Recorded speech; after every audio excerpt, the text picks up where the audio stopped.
Hello, this is Joe Pryor of the virtualrealestateteam.com in Oklahoma City, and this is part 12 of our 12-part series on investing in Oklahoma City real estate.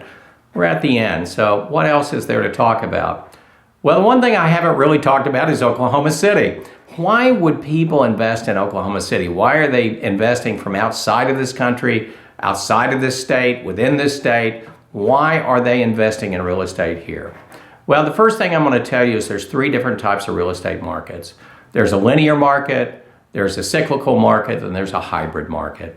If you take California and you take Florida, for instance, and we certainly have seen that 5 years ago, they are cyclical markets. They have wilder gyrations in terms of values. Very tough to determine which way that they're going to go. Very volatile.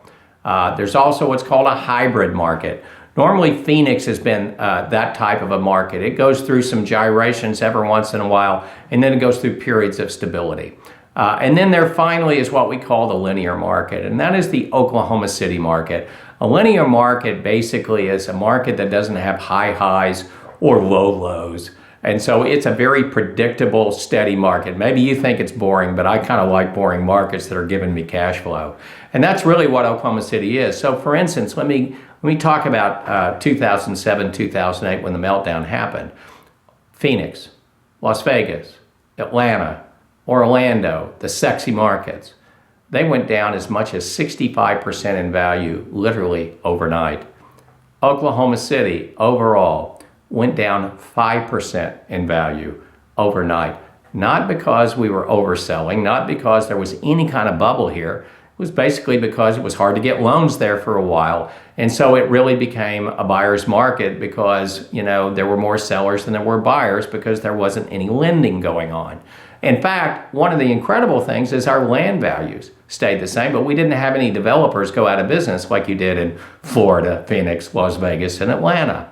And so we maintain that stability. So those investors of mine that were conservative investors who started buying, in 2004, 2005, for instance, they still own their properties today. They're still cash flowing today. It really didn't matter what happened in Florida to them because they were rented and our market is still vibrant. In fact, let me give you just a few simple statistics about Oklahoma City. It's a metropolitan area of approximately 1.25 million people. And so when we see statistics about metropolitan areas over a million people, what do we see? Well, number one, we see the fact that we have the lowest unemployment in the United States, roughly about 4% at this point, and probably dropping to about 3.75% is what the estimate is. We also have one of the best job growths in the United States. We also have the number one income growth in the United States for metropolitan areas, over a million people. We're 9% below the national average when it comes to the cost of living. We have incredible infrastructure, low debt. Typically, our city and our state is producing more and more tax revenue over the last 2 or 3 years. So we're in a very solid financial position here. We also have two wonderful industries that also are in Texas and Louisiana, which is number one, energy. We're certainly not going to quit using energy, and that is a strong component. We also have agriculture, which is incredibly important, but we have other things besides that. So we have an incredibly stable economy.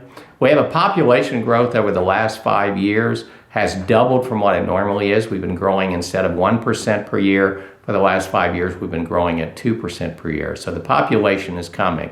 So one of the reasons that we have such low vacancy rate is because of the demand for rentals as more people are coming from outside of the area.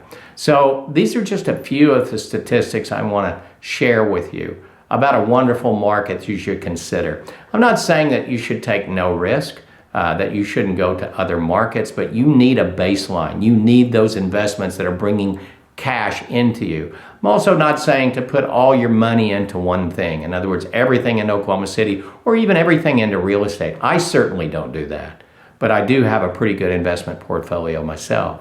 So, if you're looking for that long-term kind of investment that, as I said before, is passive income, the kind of investment where you can sleep at nights, where you're not worried about it going, oh my God, what did I do? Why did I buy this? This is not the way Oklahoma City real estate is.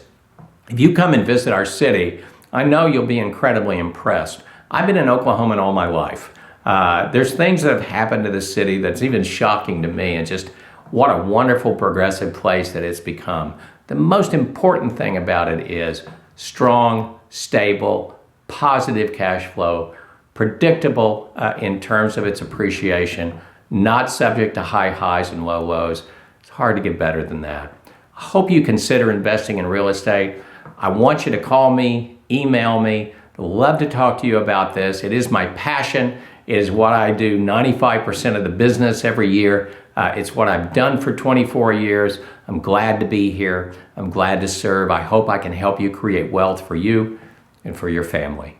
This is Joe Pryor of the virtualrealestateteam.com, where we deliver traditional real estate values at the speed of technology.